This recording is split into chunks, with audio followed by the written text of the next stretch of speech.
અને પછી એક દિવસ મેં બધું છોડી દીધું, જેમ કે બહુ વાતો કરવાનું, કોઈના પર વિશ્વાસ કરવાનું, મિત્રો બનાવવાનું, ખિલખિલાટ હસવાનું. મેં શીખી લીધું કે મૌન એ માત્ર શબ્દોનો અભાવ નથી, પણ આંતરિક શાંતિનો એક માર્ગ છે.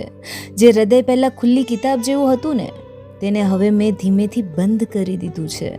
હવે હું ભીડમાં હોવા છતાં એકાંતને માણતા શીખી ગઈ છું. દુનિયાને લાગે છે કે હું બદલાઈ ગઈ છું, પણ સાચું તો એ છે કે મેં મારી જાતને સાચવી લીધી છે.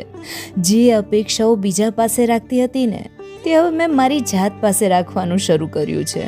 હવે સ્મિત કરું છું, પણ એમાં અવાજ નથી હોતો. હવે સંબંધો નિભાવું છું, પણ એમાં અંધવિશ્વાસ નથી હોતો.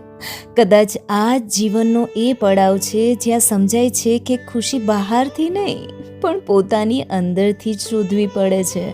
હવે હું કોઈને ખોટું સાબિત કરવાની મથામણમાં નથી પડતી.